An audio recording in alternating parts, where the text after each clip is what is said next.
लाला तेरे काज एक बहुत सुंदर छोरी देखी है मैंने और तो ले जावे आई हूँ माँ चल मेरे संग। ठाकुर जी बोले कौन सी छोरी है? बोले अपने बरसाने में। बोले बरसाने में भानु बाबा की छोरी राधा रानी? पूर्णमासी बोले हम जाने तो तू सब है बस बात बनावे। लाला माँ सबरी चर्चा कर रही है तो देखनो चाहे एक बार। तो वो सबरी तो यूँ कह रही तुम कैसे उछल बल के ले आओ, लेकिन लाला तो मैं बता दूं स्पष्ट बात, तू मेरे संग राजी राजी चलो चल। माँ पे सबरी सखीन को तो दिखा लाऊंगी, तेरो ब्याह है जाएगा, बढ़िया प्रेम ते रहियो। फिर मन सुखा बोलो ऐसे नहीं जाएगा लाला हमारो, पहले मेरे काजी भी छोरी बताओ, जब मेरो ब्याह भी पक्को बताई दोगी तब लाला जावेगा और मैं संग जाऊंगा। पूर्णमासी बोले तो बिल्कुल ना लेके जाऊंगी। मनसुखा बोलो मैं तो जाऊंगा लाला, अकेले छोड़, यशोदा मैया ने जिम्मेवारी दे रखी है हमें, लाला एक क्षण के काज भी अकेलो नहीं रहेगा, हम तो संग जाएंगे। पूर्णमासी बोली अब लाला देख देरी मत करे, रात है जाएगी फिर सब तो ढूंढेंगे, तू जल्दी चल मेरे संग बरसाने। और माँ सबरी तेरी प्रतीक्षा कर रहे हैं। ठाकुर जी बोले नहीं एक बार यूँ बताए तो मैं कैसा लग रहा हूँ? पूर्णमासी बोली लाला बहुत सुंदर लग रहा हो, बहुत चोखा लग रहा हो, बिल्कुल एकदम बढ़िया।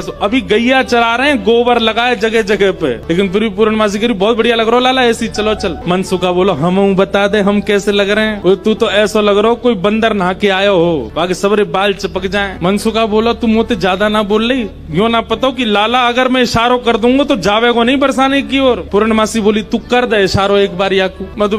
मनसुखा बोलो लाला तू बरसानो नहीं जाएगो। पूर्णमासी बोली लाला संध्या हरी जल्दी चल। सोई ठाकुर जी चल दिए। मनसुखा बोलो लाला तेने बढ़िया हमारी यारी नभाई है, हम एक बार हमारी बात मान जा तो रुक जा तो नहीं। बोले अरे ब्याह के काजे में 6 महीना ते इंतजार कर रहा हूँ, जैसे तैसे हैरो तो है ना देखो, तेरी बात बाद में मान लूंगा मैं, अभी जान दे। मनसुखा बोलो मैं भी चलूंगा। खूब पूर्णमासी ने मना करी लेकिन मनसुखा बोलो मेरे बिना नहीं जाएगा, मैं चलूंगा। मनसुखा भी गयो। मनसुखा रास्ता में बोलो कैसो दिन आ गए हो भैया, बता दुल्हा पैदल पैदल जा रहा है, अरे कोई बैलगाड़ी तो मंगा ले, कोई घोड़ा तो मंगा ले, कोई ऊंट तो मंगा ले। पूर्णमासी बोली तुम जैसे इनके ब्याह है रहे यही बहुत बड़ी बात है, पैदल ही चल दो। बोले देख मैं तो पैदल चलूंगा लेकिन लाला पैदल इतना दूर बरसानो पैदल थोड़ी जाएगा। या के काजे अब तेरे काजे ऊंट कहाँ ते लाऊं मैं, तेरे काजे घोड़ी कहाँ ते लाऊं मैं? मनसुखा बोलो वैसे जरूरत तो ना है, तुम नेक और झुक जाओ तो तुम ही काफी हो, तुम पे बैठ जाओ, थोड़ी तो झुकी भाई हो, नेक और झुक जाओ। लेकिन पूर्ण ब्रज में सबको सुख मिलता है ठाकुर जी के साथ। पूर्णमासी नेक और झुक गई, ठाकुर जी अपने कंधा पे बैठा लिए, दोनों तरफ पैर लटका करके ठाकुर जी मुंह दिखाई करवे जा रहे हैं, अपना ही मुंह दिखावे जा रहे हैं। पूर्णमासी कह रही लाला पहली बार आयो बरसाने? ठाकुर जी कह रहे हैं हाँ पहली बार आयो हूँ। बोले हाँ प्रत्यक्ष रूप में तो पहली बार लाला आयो है, वैसे तुझन कितनी बार आ चुको? खुद ही कंधा पे बैठे बैठे रास्ता बता रहे, आगे ते बाएं मुड़ जाइयो, यहाँ ते दाएं मुड़ जाइयो,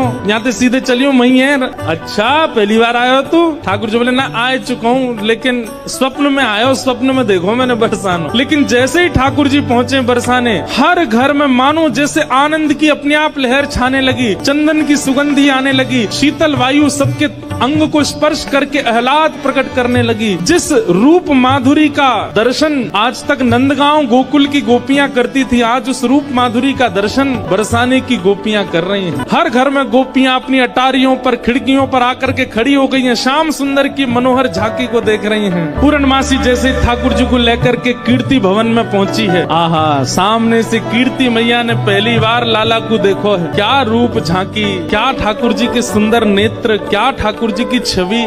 कीर्ति मैया को इतने भागे, मन तो हुआ कि अभी गोद से उतारूं, अभी भामर पड़वा के ब्याह कर दूं लाली को। लेकिन जाए करके जैसे ही पहुंचे तो पहुंचते ही स्वागत ही ऐसा कि अच्छा तो जही है वो कारे कारे कारे काले कलूटे। ठाकुर जी की रूप माधुरी पर ही आक्षेप करने लगी सब। ठाकुर जी को बैठा करके सब सखियां घेर करके बैठी हैं और अब आपस में चर्चा करनी है। बीच में मनसुखा भी बैठा है। सखियां आकर के बोली मैया जमाई तो आयो संग में, मुंह दिखाई करवावे आयो संग में, पर ये अपने गांव ते बंदरन ने काई को लिया आयो संग में। मनसुखा बोला हम बंदर ना है, हम लाला के सखा हैं, हमारे कहे बिना कछु ना करे लाला, हम कहें तो उठे, हम कहें तो बैठे, हम कहें तो चले, हम कहें तो सोवे, हम कहें तो खावे। धीरे से देख रहे हैं ठाकुर जी अब की मान जाइयो, अगर कछु कहें तो, पिछली बार तो चल दियो। सब सखियां ठाकुर जी को कोई कान पकड़ के देख रही है, मैया कान तो ठीक है, आके नाक पकड़ के देख रही, मैया नाक ठीक है या की, आंखन में घूर घूर के देख रही, बोले मैया आंख ठीक है या की। मुखमंडल देख रही हैं, हाथ देख रही हैं, पाम देख रही हैं, चलवा के देख रही हैं, चलवा के देख रही हैं, सब गोपी कह रही हैं, मैया चाल तो बढ़िया है, लेकिन नेक ऐसी लगे जनानी सी, जनानी समझे, ऐसा लगे नेक नेक कोई छोरी चल रही है का। अरे ना लाला, हमारो जब गैया चरावे जावे तब देखो बिल्कुल ऐसी मर्दानी सी चाल चले, ऐसा मत कहो। सब ठाकुर जी को घेर करके विविध विविध प्रकार की बातें कर रही हैं। एक गोपी बोली,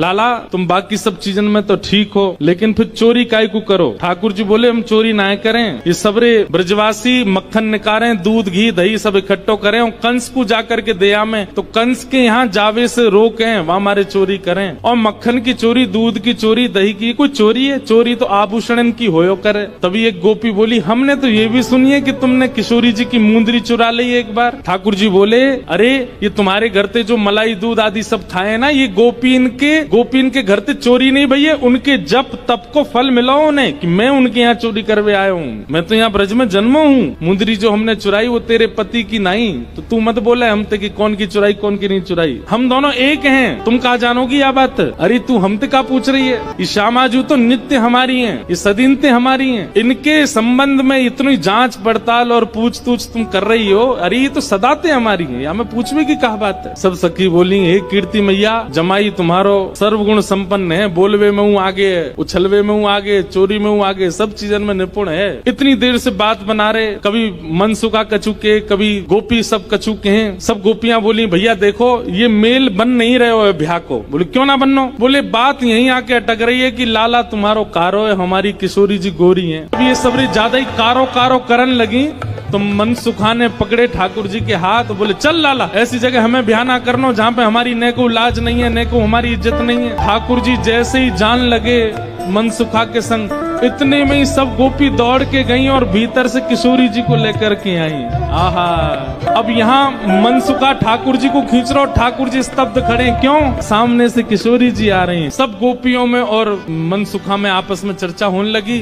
अरे भैया मनसुखा, तू अपने लाला यहाँ ते ले जा। बोले काय को? बोले हमारी किशोरी जी तो कमल जैसी, उनके सामने जो भोरा कितनो बुरा लगेगो, बगल में बैठो कैसो लगेगो, या हमारे तुम तो यहाँ ते ले जाओ। ये कितने मुस्कुरा के सुंदर लग रहे हो, पर किशोरी जी के आती इनकी सबरी मुस्कुराहट फीकी पड़ेगी। सब सखियां कह रही हैं, बोले ले जाओ अपने लाला, कहीं और ही ब्याह कर लो। तो फिर अगली पंक्ति में मनसुखा कह रहे हैं, क्या? जैसी संध्या है जाए सो कमल मुरझा जाए, अपनी पंखुड़ी ने समेट ले, ऐसे ही लाली आपकी कितनी सुंदर हो, कितनी खिली कमल सी हो, लेकिन लाला के आते ही इनके समस्त तेज को, समस्त योग को, समस्त बल को हमारो लाला ले लेगो। ऐसा है नहीं, पर मनसुखा कह रहा है, मनसुखा कह रहा हूँ, हमारो लाला जैसी लाली के बगल में बैठेगो